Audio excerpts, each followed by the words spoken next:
Because when we leave out the unwelcomed options, unwelcomed unpredictability, and unwelcomed predictability that I explained elsewhere already, we have like clear predictabilities first that are welcomed, that you wish for to happen, and these are, beside, let's say, institutions, social institutions that guarantee this big framework, life predictability, or like successful handling, tackling of life events, and some life or social track. We have them also on the level of art. In comparison to these social institutions, those are relatively minor or small, but the more so more worth, or very worth reminding of. Those are, for example, full colors that are often used, for example, in cartoons for children. Because the child's eye is not yet accustomed to too many variations, so it's desirable for it to read the color as soon as possible, get it grounded, or get it just like swallow it down by the mind, and go ahead to the principal message. That is, some animal running somewhere, doing some action, or whatever else, some plot in the cartoon movie, whatever. So the color, straight lines, full shapes, clear shapes, they are there so as not to distract the child's attention in this case from the main message, and not to block the attention that should be used elsewhere. So this predictability is actually a tool of how to overcome the background message that is, however, necessary for the main one that stands in the foreground to really make it to the foreground, and that's this way to the perceiver's mind, or center of his cognition.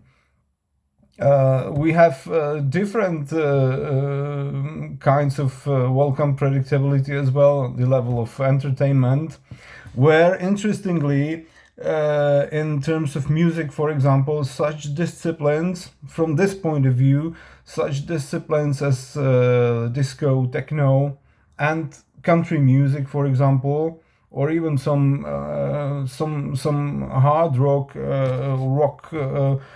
compositions, stand in one line, because no matter how different the genres, the level of predictability, thus the listener's satisfaction, the aim of which is to be sort of quickly guaranteed or quickly fulfilled, unlike, for example, jazz or more sophisticated kinds of music. So this level of predictability is there for a reason. So this was the, again, welcomed predictability. Then we have the unwelcomed one, and this way I'm going to the main, let's say paradox that actually the basis movie reminded me of.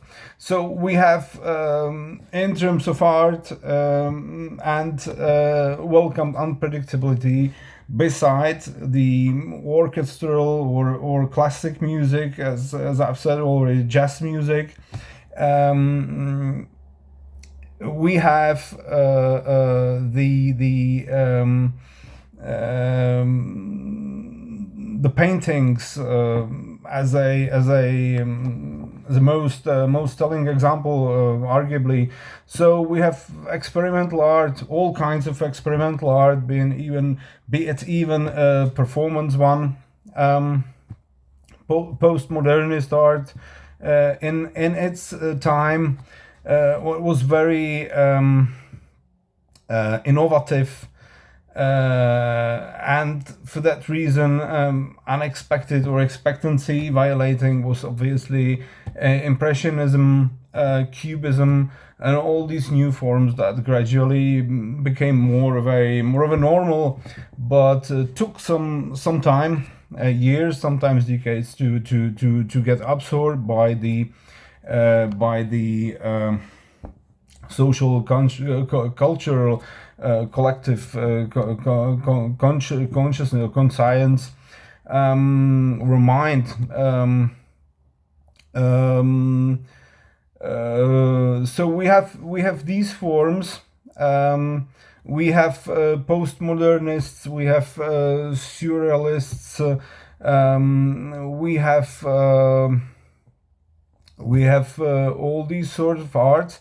And they are namely unpredictable. Unpredictability is their efficient agent.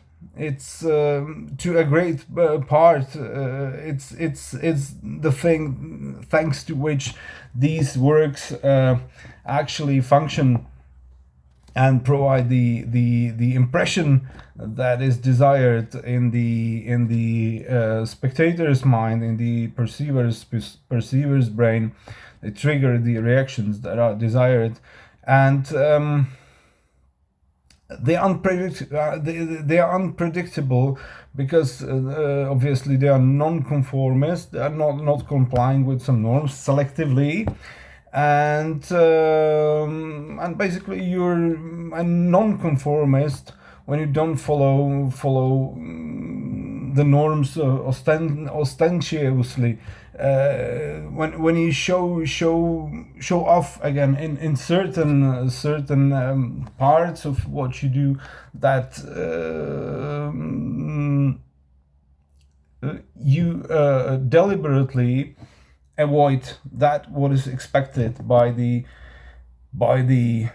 perceiver according to all normal standards.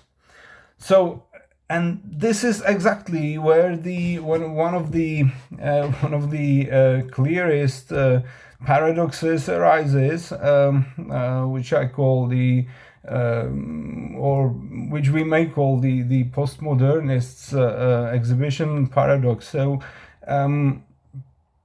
the question is, do we go to an exhibition where postmodernists or surrealists or whoever whose paintings are not in line with usual norms? Do we go there because we look for something unexpected, welcomedly unexpected, something that we desire to be unexpected, that is unexpected, or do we go there because we actually expect works that work with unexpectancy? So, in other words, when entering the perception of these texts, are we venturing for something expected or unexpected? Or in other words, when we consciously decide to go to an exhibition of such kind of art that is in its core working with unexpectancy, are we planning upon something unexpected, which means the painting as such? Are we focusing on it? Are we targeting it, or are we going for something rather expected? I mean, to see these kinds of paintings that in themselves are unpredictable, thus offering intense, pronounced events of unexpectedness, yet where the experience of seeing them in its totality is something well predictable, is something well expected, and thus something that we actually welcomely count with.